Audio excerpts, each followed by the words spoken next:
Hare Nama Hare Nama eva kevalam Kalo nasteva nasteva nasteva gatiranyata.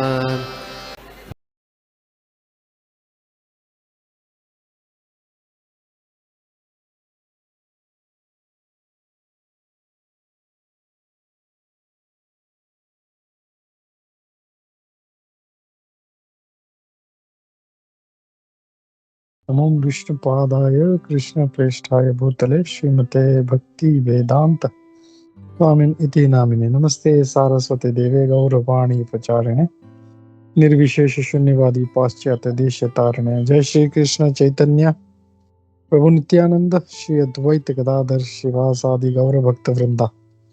हरे कृष्ण कृष्ण कृष्ण हरे हरे, हरे राम राम राम हरे हरे। नाना शास्त्र विचारणैक निपुनो षड्धर्म संस्थापकौ लोकानां हितकारिणौ त्रिभुवनमन्यो शरण्याकरौ। श्री राधा कृष्ण पदारविंद भजनामृत मत्तालिकौ वंदे रूप सनातनौ श्री गोपालक सर्वस्य चाहं हृदि सन्निविष्टो मत्तः स्मृतिर्ज्ञानम् अपोहनं च वेदैश्च सर्वैरहमेव वेद्यो वेदान्तकृत वेद विदेव चाहम्। हरे कृष्णा। तो हम लोग आज देखेंगे नारद भक्ति सूत्र का सार। तो इंट्रोडक्शन से शुरू करते हैं। हमने इंट्रोडक्शन में देखा था यहाँ पे प्रभुपाद जी के बारे में कहा जा रहा है कि 1967 में प्रभुपाद जी ने इस किताब का ट्रांसलेशन शुरू किया था। 13 जो सूत्र थे उसके ट्रांसलेशन किए थे और फिर उसके बाद 1989 में उनके जो जीबीसी की जो एनुअल मीटिंग हुई थी उसमें महाराज जी से परम पूज्य सतस्वरूप दास गोस्वामी महाराज हैं, सतस्वरूप दास गोस्वामी महाराज, उनसे ये बुक कंप्लीट करने के लिए कहा गया था। तो आगे के जो है मतलब पहले 13 श्लोक जो हैं सूत्र हैं उसके बारे में श्रील प्रभुपाद जी ने लिखा है और बाकी के फिर बाद में परम पूज्य सतस्वरूप दास महाराज जी ने इसको आगे सूत्रों का जो तात्पर्य महाराज ने लिखा है। फिर यहाँ पे महाराज अपने बारे में बता रहे हैं कि कैसे वो I was a part of small group of seekers, जैसे थे वो भी सच्चाई की सत्य की खोज में निकले थे। और फिर प्रभुपाद जी से 1966 में उनका उनसे भेंट हुआ उनके। और एक टाइम ऐसा हुआ कि जब वो हम लोग जो है गीता प्रेस के पास से गुजर रहे थे और ये नारद जो है भक्ति सूत्र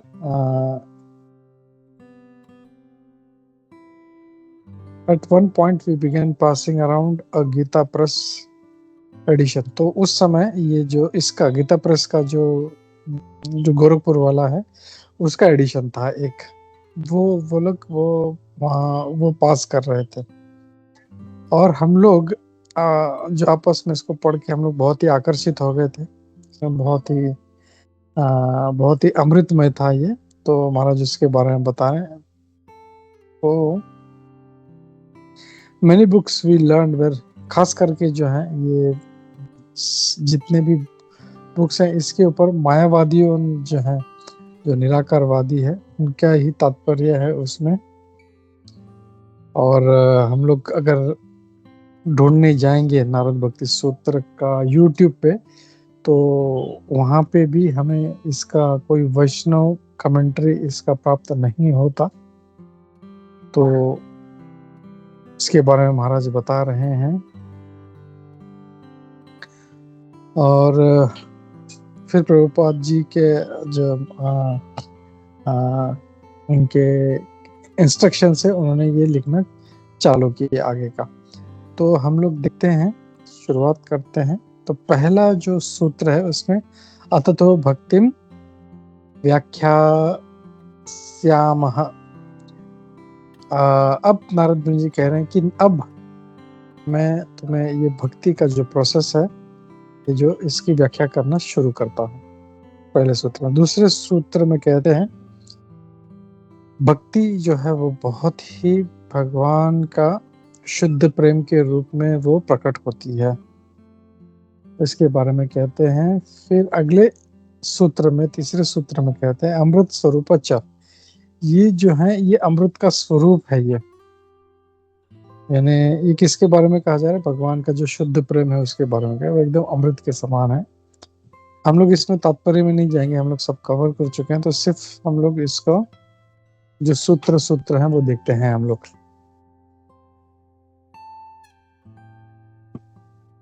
फिर आगे कहते हैं जब उस स्टेज पर पहुंच जाएंगे, उस भगवान के शुद्ध प्रेम के स्तर तक, तो व्यक्ति जो है वो सिद्ध बन जाएगा, अमृत इमॉर्टल बन जाएगा, और उसको बहुत ही सुख शांति प्राप्त होगी उसको।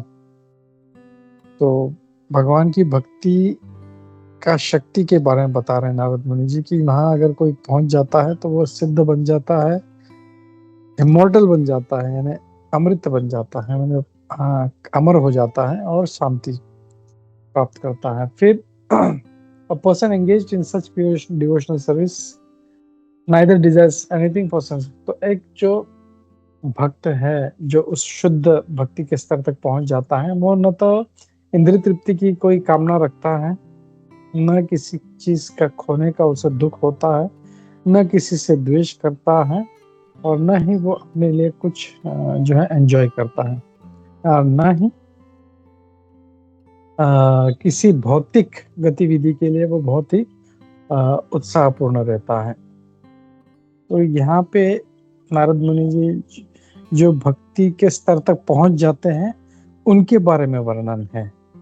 जो भक्ति में पहुंच गया है उस हाई लेवल के स्टेज तक। फिर one who understands perfectly the process of devotional service in love of God, it becomes intoxicated in its discharge। जब भक्त उस स्तर तक पहुंच जाता है तो जब उसका वो पालन करता है तो वो पूर्ण रूप से उसमें मग्न हो जाता है। Sometimes he becomes stunned, कभी कभी वो भावपूर्ण हो जाता है और वो इसमें खूब आनंद लेता है, भगवान की सेवा करने में और लगा रहता है इस प्रकार। फिर 7वें श्लोक में न स काम्यामान निरोध रूपत्वत। तो वहां पे काम का कोई मतलब प्रश्न ही नहीं उठता। वहां पे ये ऐसा स्तर है कि जहाँ पे काम का कोई मतलब गुंजाइश ही नहीं है। क्यों? क्योंकि सारी भौतिक जो गतिविधियां हैं वो ऑलरेडी त्याग कर चुके हैं। तो इससे हम लोग समझ सकते हैं काम जो है ये बहुत ही मटीरियल है। और हम लोग प्रभुपाद जी से कई बार सुनते हैं कि जो काम वासना है, ये जो सेक्स है, ये मनुष्य को बांधे रखने का, इस भौतिक जगत में बांधे रखने का सबसे स्ट्रॉन्ग जो है वो एक चेन है जो इस जीवात्मा को यहाँ पे बांध के रखता है। तो नारद मुनि ये कह रहे हैं कि काम का तो कोई प्रश्न ही नहीं उठता। और इसीलिए हम लोग देखते हैं कि जो भगवान के शुद्ध भक्त होते हैं वो बहुत ही इवन जो माधुर्य भाव में जो भगवान से प्रेम करते हैं, तो कुछ मूर्ख लोग जो है भगवान के इस रास लीला पे प्रश्न उठाते हैं। तो ये ऐसे मूर्ख लोग हैं। तो वो जो है वो सिर्फ शुद्ध प्रेम है, वहां पे इस मतलब ऐसा कोई विचार भी नहीं आता। फिर अगले सूत्र में, सूत्र नंबर 8 में, भक्ति में जो वैराग्य होता है, मतलब हर प्रकार के जो हमारे सामाजिक रीति रिवाज है वो त्याग दिए जाते हैं और उसको जो है वैदिक इंजेक्शंस से उससे चलाया जाता है, जो कर रहे हैं हम लोग। फिर आगे कहते हैं त्याग यानी रिनसिएशन also means being exclusively dedicated to the Lord। इसका मतलब है त्याग देना मतलब नहीं सब कुछ छोड़ के जंगल में बैठ जाना नहीं है। त्याग का मतलब है हमें सब कार्य भगवान के लिए करना, सिर्फ भगवान के लिए। उसमें अगर हम देखें तो अर्जुन भी यही कह रहा था मैं जंगल में जाके बैठ जाता हूँ, लेकिन भगवान ने उनको क्या आदेश दिया? नहीं तो तुम युद्ध करो, और वही भक्ति बन गया। तो भक्ति मतलब त्याग मतलब जो है भगवान के लिए कार्य करना। And indifferent to what stands in the way of his service. और ऐसा करने में जो भी रास्ते में जो भी ऑब्स्टिकल्स आते हैं उससे वो प्रभावित नहीं होता। फिर सूत्र नंबर 10 में exclusive dedication to the lord means giving up all shelters other than him. तो पूर्ण रूप से भगवान का जो है अगर शरण लेना है, सॉरी, एक्सक्लूसिव डेडिकेशन अगर है भगवान के प्रति, तो इसका मतलब क्या है, भगवान के अलावा और किसी का शरण नहीं लेता। आमतौर पे हम लोग देखते हैं लोग क्या करते हैं, कभी इस देवता के पास, कभी उस देवता के पास, कभी कभी इस मंदिर में, कभी उस मंदिर में, लोग जो है अपने मनोकामना पूर्ण करने के लिए भागते रहते हैं और उनकी पूर्ण मनोकामना पूर्ण नहीं होती तो वो फिर ऐसे ही वो चक्कर में पड़ जाते हैं, इस मंदिर से उस मंदिर में जाते हैं। लेकिन जो भगवान से समर्पित हैं वो लोग भगवान के अलावा किसी और का शरण नहीं लेते। उनका भले ही उनका जो भी हो, उनका उनके काम हो नहीं हो, वो सिर्फ भगवान की शरण में रहते हैं। फिर 11वें सूत्र में नारद मुनि जी कहते हैं लोक विदेशु तद अनुकूलाचरणम तद विरोधीषु दासीनता। वो जो भक्त हैं वो जो भी भक्ति के मार्ग में जो भी ऑब्स्टेकल्स आते हैं वो उससे इनडिफरेंट हो जाता है, मतलब उससे वो एकदम, उससे कोई लेना देना ही नहीं है। To accept only those activities of social indifferent towards what stands in the way of devotional service means to accept only those activities। इसका मतलब indifference हो जाना, यानी इसका मतलब क्या है भक्ति में indifference हो जाना, मतलब कि सिर्फ उन्हीं कार्यों को अपनाना, उन्हीं सोशल कस्टम्स यानी सामाजिक जो भी रीति रिवाज हैं या वैदिक जो भी रूल्स एंड रेगुलेशन है, जो भगवान के अनुकूल है, भक्ति के अनुकूल है, सिर्फ उसी को अपनाता है। हो सकता है कोई रीति रिवाज है लेकिन वो हमारे भगवान की भक्ति के अनुकूल नहीं है तो उससे वो दूर रहता है। तो यहाँ पे मतलब हम लोग साफ समझ सकते हैं, नारद मुनि जी हमने जब देखा था तो यही था इसमें सारा, कि जो भी कार्य है हमको सिर्फ भगवान के लिए ही करना है। और भले जो भी सोशल कस्टम्स है उसको हम लोग को, अगर वो हमको अगर भक्ति करने में बाधा बन रहा है तो हम लोग उसे भी छोड़ देते हैं, चाहे वो जो भी हो। फिर सूत्र नंबर 12 में ये कहा गया है कि one must continue to follow scriptural injunctions even after one is fixed up in indeterminate certainty that devotional service only means for reaching the perfection of life। हमें जो सारे शास्त्र के जो भी नियम हैं उसे पालन करना है और उसमें ये समझना है कि तो भले ही वो इस बात की समझ हो कि डिवोशनल सर्विस यानी भक्ति ही जो है भगवान तक पहुंचने का या जीवन की जो है जो सर्वोच्च स्थिति है उसको प्राप्त करने के लिए माध्यम है।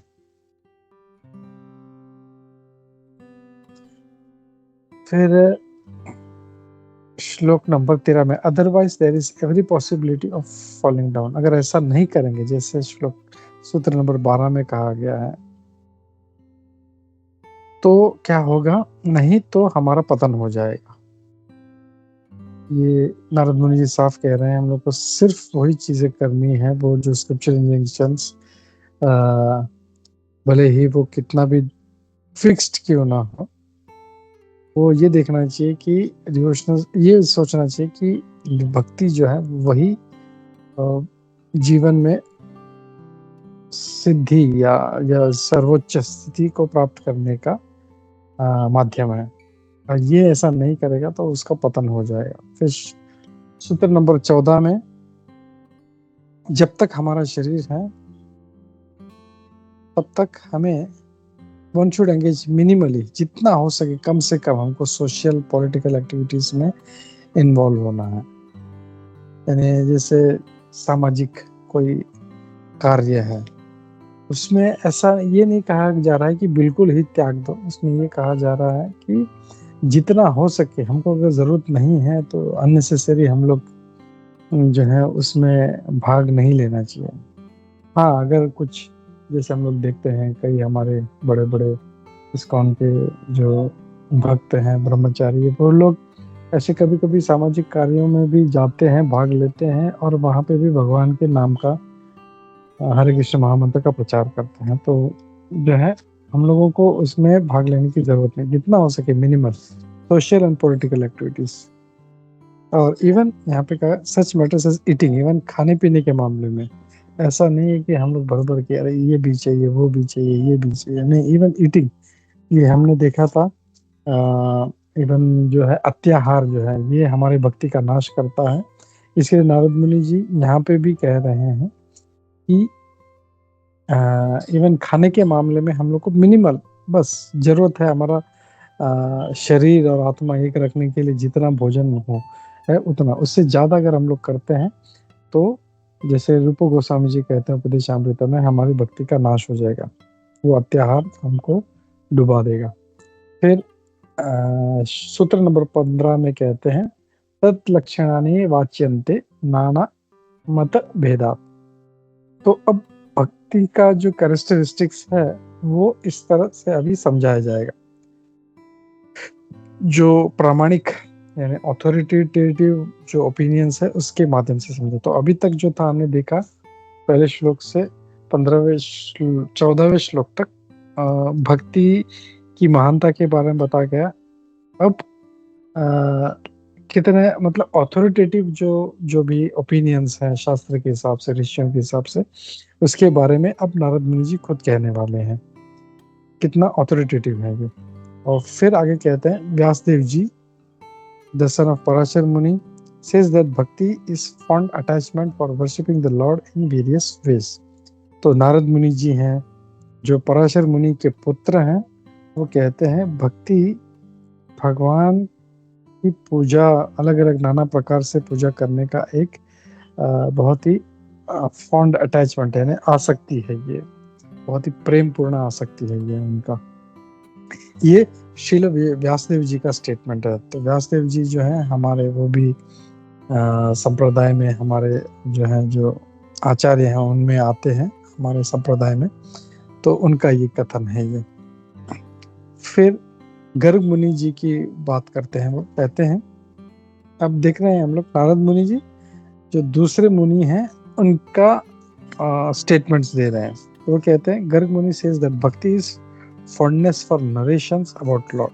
तो गर्ग मुनि क्या कहते हैं, भक्ति मतलब क्या, भगवान के बारे में उनका वर्णन करने में जो एक फॉन्डनेस यानी जो प्रेम जो होता है या आसक्ति होती है वो दिखता है। About the Lord, by the Lord and so on, मतलब भगवान के बारे में, भगवान के लीलाओं का ये सब जो है उनके बारे में उसको प्रेम पूर्ण उसका जो नरेशंस है वो भक्ति है। ये गर्ग मुनि जी का कथन है। फिर आगे 18वें सूत्र में कहा गया, शांडिल्य मुनि जी का नाम ले रहे हैं। वो कहते हैं, शांडिल्य मुनि कहते हैं कि bhakti results from one's removing all obstruction to taking pleasure in supreme self. Shandilya मुनि कहते हैं भक्ति जो है कैसे आती है, जब कोई व्यक्ति भगवान के जो है अपने सुप्रीम सेल्फ यानी अपने जो परमात्मा स्वरूप है या जो ब्रह्म जो परम जो परमात्मा है उसमें आनंद लेने में जो भी बाधाएं हैं उसको हटाना, ये भक्ति से होता है, वो भक्ति के कारण होता है। फिर सूत्र नंबर 19 में नारद मुनि कह रहे हैं कि Narad however says that bhakti consists of offering one's every act to the Supreme Lord and feeling extreme distress in forgetting him। तो क्या कह रहे हैं, तो नारद मुनि जी कह रहे हैं कि भक्ति यानी अपना हर कार्य भगवान के प्रति समर्पित होना, और उनको अगर कभी भूल जाते हैं तो एक्सट्रीम डिस्ट्रेस, बहुत ही दुख होता है कभी हम भूल जाते हैं। हमारा तो उल्टा है, हम लोग हमेशा भगवान को भूले रहते हैं, कभी कभार हमको याद आती है। लेकिन भगवान के जो उच्चतम भक्त हैं वो जो है वो अपना हर कार्य भगवान के लिए करते हैं, और कभी ऐसा जो भूल जाते हैं भगवान को तो वो उनको बहुत ही दुख तकलीफ होती है। और इसका उदाहरण, सबसे अच्छा उदाहरण हम लोग देखते हैं, गोपियां ब्रह्मा जी को कितना गाली देती है। बोलते हैं ब्रह्मा जी को कोई दिमाग नहीं है, बोले कैसा आंख बनाई, पलक वो पलक झपकती रहती है हमारा, वो तो कितना पलक झपकने में कितना सेकंड लगता है। लेकिन वो बोलते हैं वो ऐसा लगता है हम लोगों को कि ये बहुत कई करोड़ों साल, करोड़ों जन्म निकल गए। तो हम लोग देख सकते हैं कि उनको कितना भगवान से प्रेम है। वो एक पलक झपकने का जो कुछ माइक्रो सेकेंड्स है वो भी उनसे सहन नहीं होता। तो दिस इज डिस्ट्रेस। फिर आगे 20वें सूत्र में कहते हैं अस्ति एवं एवं। भक्ति वास्तव में इस प्रकार जो है हम लोग उसको इसका वर्णन कर सकते हैं। तो जो पिछले दिए गए गर्ग मुनि, फिर व्यासदेव जी, शांडिल्य मुनि जो जैसे डिस्क्राइब करे वैसे है। फिर आगे यथा व्रज गोपिका नाम, the cowherd women of Vraja are an example of pure bhakti. अब नारद मुनि जी देखो, नारद मुनि जी जो व्रज सुंदरियां हैं, व्रज गोपियां हैं, उनका उदाहरण दे रहे हैं कि वो उदाहरण है शुद्ध भक्ति का उदाहरण दे रहे हैं। तो नारद मुनि जी भी जो है गोपियों का उदाहरण दे रहे हैं कि जो शुद्ध भक्त है ये कौन है, गोपियां हैं। फिर आगे सूत्र नंबर 22 में, even in the case of gopis one cannot criticize them for forgetting the Lord's greatness। गोपियों का भी केस देखें तो one cannot criticize them for forgetting the Lord's greatness। तो उनको हम दोष नहीं दे सकते भगवान के जो महानता को भूलने के लिए। तो हम देखते हैं कि गोपियां जो है कभी भी भगवान को ओ भगवान ऐसा नहीं हुआ, मतलब उनका ये नहीं, तो वो उसको भूल चुके हैं। और इसके लिए कह रहे हैं कि हम उनको इसके लिए क्रिटिसाइज नहीं कर सकते, वो भगवान को महान नहीं मानते, ये उनका कहने का ये है। फिर आगे कहते हैं on the other hand displays of devotion without knowledge of God's greatness are no better than the affairs of illicit lovers। फिर से पढ़ता, on the other hand displays of devotion, भक्ति को जो प्रदर्शन करना, without knowledge of God's greatness, जैसे गोपियां करती तो उसमें कोई भाव नहीं था ये भगवान है, एवं यशोदा मैया है या गोपियां है या गोप सखा है, उनको ये नहीं था कि ये नारायण है, कृष्ण है, भगवान है, ऐसा कोई भी भाव नहीं था। तो उसके बारे में कहा जा रहा है। फिर 24 में, in such false devotion one does not find pleasure exclusively in Lord's pleasure. In such false devotion one does not find pleasure exclusively in the Lord's pleasure. तो जो क्या बोलते हैं, फेक भक्ति कर रहा है, जो फॉल्स डिवोशन कर रहा है, तो उसमें उसको जैसे भगवान के भक्ति में आनंद आ रहा है वैसे वो उसको कभी भी नहीं आ सकता। तो इसका मतलब हम ये देख सकते हैं नारद मुनि जी इस बात को भी इंगित कर रहे हैं कि जो है कुछ लोग जो है फॉल्स डिवोशन को भी प्रकट करते हैं, लेकिन अगर करते भी हैं तो उसमें उतना आनंद नहीं आएगा उनको। फिर अगला 25वें सूत्र में कहते हैं pure devotional service on the other hand is far superior to fruity work, philosophical speculation and mystic meditation. बोलते भगवान की जो शुद्ध भक्ति है वो कर्म कांड से, ज्ञान से, और जो योगी जो होते हैं जो मेडिटेशन होता है उससे कई गुना सुपीरियर है ये। और इसीलिए हम लोग भक्ति लेडर में जब देखते हैं तो कर्म कांड, ध्यान और योग जो है ये सब सारे निचले जो है उस लैडर का रंग आता है, सबसे ऊपर जो है वो भक्ति आता है। लेकिन कुछ लोगों को लगता है भक्ति जो है आप लोग भगवान पे ध्यान नहीं लगा सकते, इसके लिए भगवान जो है आपको भक्ति करने का ऐसा नहीं है। यहाँ पे नारद मुनि जी स्वयं कह रहे हैं भक्ति इज टॉप मोस्ट कर्म ज्ञान योग्यभ्यो अपि अधिकतर। कर्म ज्ञान और योगी इनसे भी ऊपर है, ये नारद मुनि जी कह रहे हैं। तो अगली बार का एक पूछे भक्ति टॉप मोस्ट है तो हम लोग उसको ये नारद भक्ति सूत्र का सूत्र नंबर 25 हम कोट कर सकते हैं। फिर सबसे छोटा ये सूत्र है फल रूपत्वत। तो ये क्या है, यहाँ पे नारद मुनि जी क्या है, आफ्टर ऑल भक्ति is the fruit of all endeavour. सारे जो भी एंडीवर कर रहे हैं हम लोग, कोई मतलब हर कोई साधना कर रहा है, कोई जप कर रहा है, कोई तप कर रहा है, कोई व्रत कर रहा है, तो उन सभी का जो फल है वो है भक्ति। तो कहने का इसमें ये है कि ये सब कर रहे हैं तो फल उसका भक्ति होना चाहिए। तो वी शुड ओनली डू, जो भी कर रहे हैं, तप कर रहे हैं, व्रत कर रहे हैं, जप कर रहे हैं, उसका उद्देश्य जो है वो भक्ति होना चाहिए। मैं इसका सिर्फ एक लाइन पढ़ता हूँ, बहुत अच्छा लाइन है। Bhakti is more than a process leading to the result. तो भक्ति जो है वो एक न सिर्फ एक तरीका है रिजल्ट तक पहुंचने का। It's the constitutional nature of the living being. ये एक जीव का कॉन्स्टिट्यूशनल स्वभाव है उसका। तो ये सिर्फ एक प्रोसेस नहीं है, लेकिन ये जीव का स्वभाव। जीवेर स्वरूप होए कृष्णेर नित्य दास। हम कृष्ण के नित्य दास, और यही जो है ये भक्ति का असली रूप है। फिर आगे श्लोक नंबर सूत्र नंबर 27 में, Lord dislikes the proud but is pleased with humble. भगवान जो लोग बहुत ही प्राउड होते हैं उनको बिल्कुल भी अच्छा नहीं लगता, वो पसंद नहीं करते। और हमने वो स्टोरी भी, हमने कथा सुना है कैसे भगवान सत्यभामा, गरुड़ जी और सुदर्शन चक्र का घमंड तोड़ते हैं, प्राउड हो जाते हैं एकदम, तो उनको बिल्कुल अच्छा नहीं लगता और वो तुरंत हटा देते हैं। लेकिन वही जो एक बहुत ही नम्र भक्त होता है उससे वो बहुत प्रसन्न होते हैं। तो नम्र होने का मतलब ये नहीं है सिर्फ मीठा बोलना या जैसे दूसरे चाहते हैं वैसे बोलना। हम देखें तो श्रील भक्ति सिद्धांत सरस्वती ठाकुर महाराज वो कितना स्ट्रेट फॉरवर्ड और कितना मतलब लोगों के लिए कटु हुआ करता था, लेकिन ही वाज टॉकिंग ट्रूथ। फिर भक्ति विनोद ठाकुर जी हैं।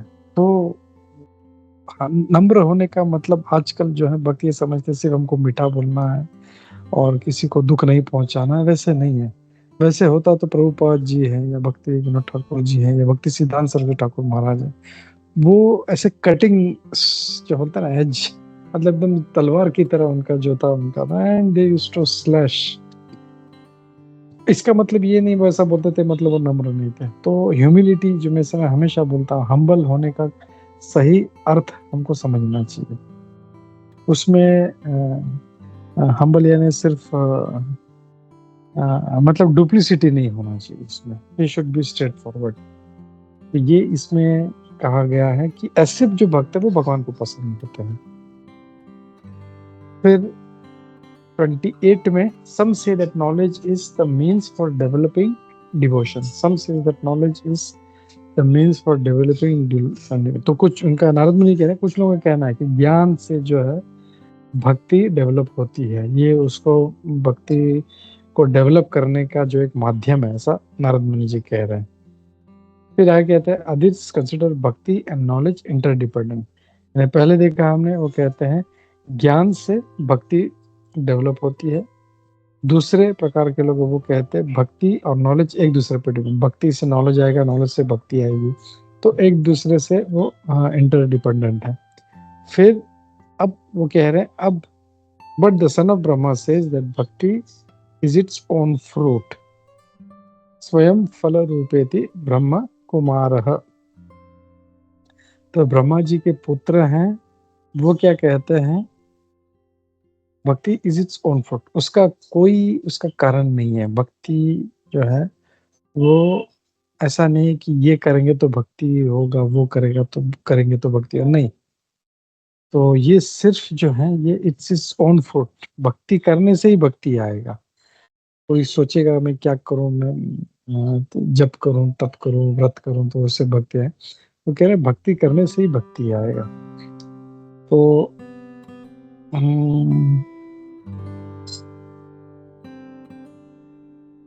ओके, और फिर आगे ये 2 सूत्र हैं 31 32, इसमें ये कहा जा रहा है, this is illustrated by the examples of a royal palace, a meal and so on. और अब वो जो एक महल के और एक अच्छे भोजन के माध्यम से, उदाहरण से हम समझाना चाह रहे हैं। A king is not really satisfied just by seeing a palace. एक राजा जो है वो कभी भी सिर्फ एक महल देख के वो संतुष्ट नहीं होता।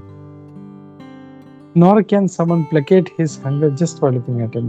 वैसे ही जो है कोई बहुत ही भूखा व्यक्ति है, उसको बहुत अच्छा छप्पन भोग दिखा दो, उससे पेट नहीं भरेगा, तो उसको खाना पड़ेगा, तभी उसका भूख मिटेगा। वैसे ही राजा भी जो है सिर्फ एक महल देखे खुश नहीं होगा, तो जब देखेगा इसमें कोई दूसरा राजा रह रहा है तो उससे युद्ध करेगा और फिर उसको पराजित करके उसको लेने का प्रयास करेगा, तो वो जिस देख के खुश नहीं होगा। तो यहाँ पे ये बता रहे हैं, ये क्यों बता रहे हैं this shloka, therefore the seekers of liberation should take to devotional service alone. इसके लिए जो मुक्ति पाना चाहते हैं, लिबरेशन पाना चाहते हैं, उनको सिर्फ और सिर्फ भक्ति मार्ग पे चलना चाहिए। इसमें बहुत अच्छा एक 10.2.32 श्लोक है, मैं इसको भी पढ़ लेता हूँ। इसमें क्या कहा गया है, ये अन्य अरविंदाक्ष मुक्त मानस त्वयि अस्तभावात् अविशुद्ध बुद्धये आरुह्य कृच्छ्रेण परम पदम ततः पतन्ति अधो अनादृतः युष्माद् अंग्रयः. Someone may say that aside from devotees who always seek shelter at the lotus feet of the Lord, there are others who are not devotees but who have accepted different processes for attaining salvation. What happens to them? The answer to this question, Lord Brahma and other demigods said, O lotus eye Lord, all the non-devotees who accept severe austerities and penances to achieve the highest position may think themselves liberated. Their intelligence is impure. तो ये सोच रहे हैं कि हम लोग liberated हैं, their intelligence is impure. They fall down from the position of imagined superiority because they have no regard for your lotus feet. तो ऐसे लोग का पतन हो जाता है क्योंकि उनको आपके चरणों के प्रति कोई उनको रिगार्ड्स नहीं है। फिर सूत्र नंबर 34 में देखते हैं, Standard authorities have described the methods for achieving devotional service. तो जो प्रामाणिक जो हमारे अथॉरिटीज हैं उन्होंने ये अलग अलग मेथड जो तरीके दिए हैं भक्ति को किस तरह से प्राप्त किया जाना चाहिए, ये यहाँ पे बताया गया है। सूत्र number 35, One achieves bhakti by giving up sense gratification and mundane association. One achieves bhakti by giving, भक्ति अगर प्राप्त करनी है तो कैसे प्राप्त होगी, जब तक वो सेंस ग्रेटिफिकेशन नहीं छोड़ता और मुंडेन एसोसिएशन, मुंडेन एसोसिएशन यानी जो अभक्तों का संग, मुंडेन यानी जहाँ टॉपिक जहाँ पे भगवान का नहीं हो। तो हो सकता है कभी कोई भक्त भी मिल रहे हो, लेकिन अगर वो मुंडेन टॉपिक्स में बात कर रहे हैं तो ऐसा एसोसिएशन में नहीं रहना है। तो जो है सेंस ग्रेटिफिकेशन को छोड़ना है हम लोग को और गलत संगत को छोड़ना है हम लोग को। मुंडेन यानी बहुत जो तुच्छ जो चीज़ों पे जो ड्वेल करते हैं उस। इस सूत्र नंबर 36 में अव्यावृत भजनात्, one achieves bhakti by worshipping the lord ceaselessly. भगवान का जब सीजलेसली यानी बिना रुके, बिना रुकावट के हम लोग जब वर्शिप करते रहेंगे तभी हमको भक्ति प्राप्त होगा। तो हम जैसे जानते हैं अहेतु की अप्रतिहता, यही आत्मा सुप्रसिद्ध थी। भक्ति कैसा है, अहेतु, जैसे हमने पहले देखा उसका कोई हेतु नहीं है, भक्ति वो करने में किसी का हेतु नहीं होता, और कैसी करनी चाहिए, अहेतु। तो यहाँ पे नारद मुनि जी यही कह रहे हैं, अप्रतिहता, यानी उसमें कोई रुकावट नहीं होना चाहिए। यानी ऐसे भगवान मुझे आज ये चाहिए, तो हमने बहुत अच्छे से जोरदार भक्ति किया और फिर जैसे ही वो प्राप्त हो गया तो कौन भगवान, कहाँ का भगवान, भूल गए हम लोग। और फिर 6 महीने बाद जब एक मार पड़ेगी हम लोग, तब भगवान का याद नहीं। दैट इज नॉट भक्ति। भक्ति मतलब सीजलेसली, चाहे सुख हो दुख हो, उसको कोई उसको फर्क नहीं पड़ता उसको, ये सीजलेसली उसको भगवान के ऊपर। और हम लोग देखते हैं ये हमारे जो संत हैं उनके जीवन से देखते हैं हम लोग कि चाहे उनके जीवन में सुख हो या दुख हो, वो हमेशा भगवान को जपते रहे। सूत्र number 37। One achieves bhakti by hearing and chanting about the Supreme Lord's special qualities. जब हम जो है भगवान के जो गुण हैं उसके बारे में हम लोग श्रवण करेंगे और उसका कीर्तन करेंगे, तब हम लोग भक्ति प्राप्त कर सकते हैं। Even while engaged in ordinary activities of life in this world, तो भले ही हम साधारण अपने जो दैनिक कार्य में लगे हों, उसमें भी अगर हम लोग श्रवणम और कीर्तनम कर रहे हैं तो हम लोग को भक्ति प्राप्त कर सकते हैं। तो यहाँ पे नारद मुनि जी ने ऐसा नहीं कहा है कि हम लोग को सब छोड़ के हिमालय में जाना है। मतलब वो ये कह रहे हैं कि जो भी हैं हम, चाहे जो भी हो, गृहस्थ हो, जैसे भी है, जो जीवन में अपना दैनिक कार्य कर रहे हैं वो करते हुए अगर हम लोग श्रवण और कीर्तन करते हैं, हम लोग ऑफिस में बैठे हैं तो जब भी मौका मिले हम लोग को, हम लोग अगर तो पीसी है, लैपटॉप है, तो उसमें हमने वेदाभ्यास खोल के रखते हैं बहुत सारे वक्त। जैसे कुछ मौका मिलता है एक श्लोक पढ़ लेते हैं, फिर आगे कंटिन्यू करते हैं, फिर थोड़ा सा तो बीच में लंच टाइम मिलता है तो थोड़ा सा जप कर लिया, या कुछ किसी से बात हो रहा है तो उसको थोड़ा सा भगवान के बारे में बता दिया। तो ये सब करने से हम लोग भक्ति प्राप्त कर सकते हैं।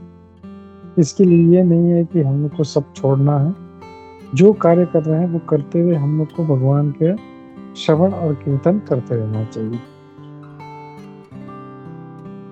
फिर 38।